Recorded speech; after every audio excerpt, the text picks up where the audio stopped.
I strongly stand against the senseless killing and kidnapping and hijacking of innocent civilians in whatever shape or form. Meaning that I stand against terrorism and I criticize and I am fighting so that terrorists should be eradicated from this world. Fellow citizens of the former West Cameroon, good evening, ladies and gentlemen. In 1961, when our grandparents brought us into a union with East Cameroon to form the Federal Republic of Cameroon, it heralded a new departure in our history as a people. Over time, a dream that was built on trust and the hope that our people would peacefully coexist with our brothers east of the River Mongo was soon truncated by political manipulations and greed. The agreements that sought to protect us and our cultural specificity were systematically wiped out using grandiose phrases like national unity or national integration. Using a very diabolic system of patronage, our political and social values were dismantled with the complicity of our political elites. Our economic and social structures were plundered and our manner of thinking changed. Our people were taught to admire corruption and greed. Our elected officials no longer served us, but the party to which they belong. Our educational system, which for long had been tested and proven, came under attack. Attempts were repeatedly made to harmonize it, thereby wiping out the last vestiges of what was still left out of our heritage. Using divide and rule, the government fanned hatred among us, and this blinded us to the gradual destruction of our system. Our natural resources were carted away while our people languished in poverty, lack, or even deprivation. For more than 50 years, major parts of our once prosperous and organized territory were cut off from each other while cabinet ministers competed to loot our wealth. Even structures that could stimulate our economy or make our lives better was hurriedly dismantled. Powercam, Cameroon Bank, the Produce Marketing Board, just to name a few. Today, the Cameroon Development Corporation, which is the highest employer after the state, is on the verge of complete privatization and eventual destruction like the others. Sonora, which was built to process the black gold God bless us with, has never served the interests of our people. We are not fit to run the company or get white-collar jobs there.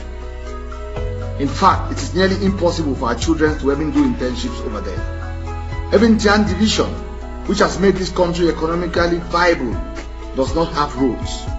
Its hospitals are among the worst in the country. Yet, we are expected to thank government and send motions of support to them for keeping us in bondage. Even the deep sea port in Limbe, which was ambitious 50 years ago, remains a pipe dream. My fellow citizens, it has become important to talk to you at this end of year about these challenges because it has been deliberate government policy to cause us suffering and the hardship that has disseminated our population. From the very outset, this government has despised, blatantly disregarded us, and even used derogatory names like les Biafrais, les ennemis dans la maison to qualify us. We are treated like conquered territory, with police and gendarmes always marching around us, arresting, raping, torturing, or killing us every time we dare to speak out. We were not wrong to feel that Cameroon is our country too, but the government tried its best to make us feel like strangers here. Peaceful as we are, we enjoy freedom of speech, but government wants us to be hypocrites who say what they don't mean or believe. When teachers and lawyers started writing to government more than a year ago to complain that our educational and judicial system were being francophonized, they thought that we did not have any cause to complain. Yet, we are all aware that the inundation of common law courts with civil law magistrates not only excludes us from the judiciary, but waters down the quality of the trade when one looks at the intricacies involved. Even in our hospitals, patients find it difficult to communicate with French-speaking doctors and nurses, with obvious consequences on medical care.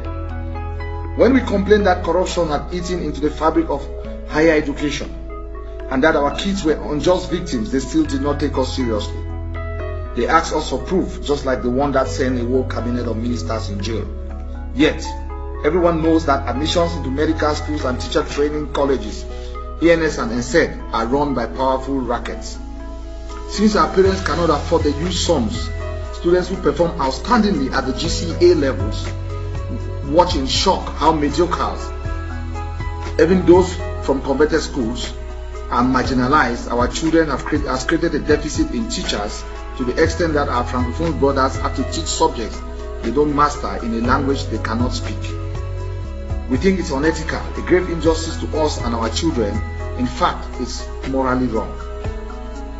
The list of hurtful experiences abounds, but we are a peace-loving people who think that a return to the two-state federation, as it was in 1961, will restore the dignity of our people. Although government ministers have tried to install us to equate federalism to secession, we believe that such deliberate ignorance from eminent political scientists and educated men is a result of guilt for the ill treatment that they have meted out to us for half a century.